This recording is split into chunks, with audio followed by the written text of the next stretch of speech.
一战成名，伊朗飞行摩托车式的自杀无人机是不是无解？那还真不一定。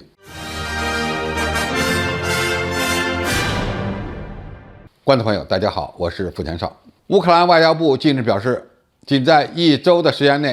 俄罗斯方面就发射了100多架的伊朗沙赫德136无人机，袭击了乌克兰几个城市的发电站、污水处理厂等目标。自杀式无人机为俄罗斯提供了一种具有成本效益的替代消耗方案，以取代其昂贵的飞机、巡航导弹和弹道导弹。即使这些无人机被击落，也会耗尽乌克兰珍贵的地空导弹储备。以色列国防工程师乌奇鲁宾声称，沙赫德136是一种非常小巧、简单、低空和缓慢飞行的无人驾驶飞行器。它配备了一个简单的活塞式发动机所驱动的木质螺旋桨，这种无人机只需要给出目标坐标，就能够进行攻击了，使用很方便。再加上其尺寸小、速度慢，低于大多数雷达和红外探测设备的探测范围，因此呢，很难被锁定，这是一个问题。再一个呢，你即使发现它有，也很难锁定。第三，即使锁定了，你用什么打，又是一个很大的问题。你像沙赫德136这款自杀式无人机，与其说是一款无人机，而不如说是一款中级减配版的巡航导弹或者是巡飞弹。它采用的大多数技术呢，都是民用级的，在国际市场上很多东西都能买到，这就直接导致了沙赫德136的造价极低。有报道说，该机的成本只有2万美元。比如，它的机体是由玻璃纤维胶合板制成的，螺旋桨是木质的，助推火箭也非常简单。该机只配备了导航定位系统以及非常简单的飞控系统。这款无人机也被人们称为飞行摩托车。谁叫它的发动机和摩托车的发动机一样呢？如果这么一种简单的平台由中国公司来做，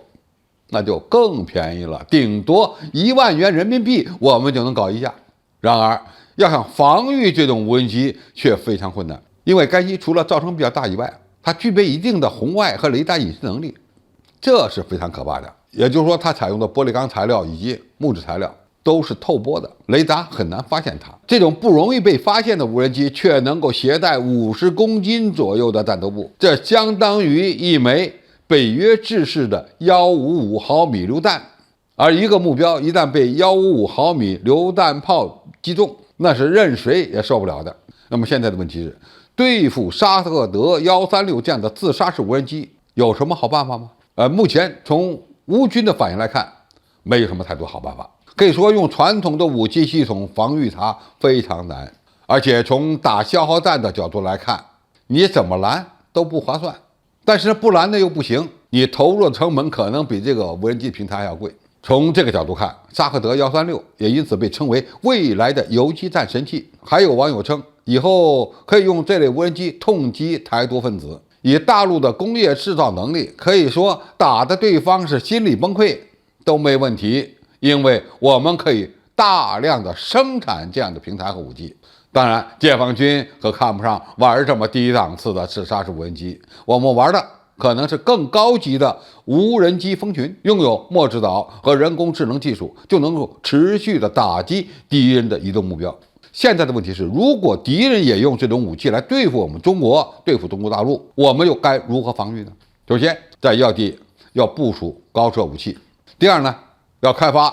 专门对付这些低小范目标的无人机，比如察打一体无人机。第三呢，要开发专门用于对付这类无人机的声音定位雷达，这一点中国也有优势。尽管这些自杀式无人机的雷达和红外信号比较弱，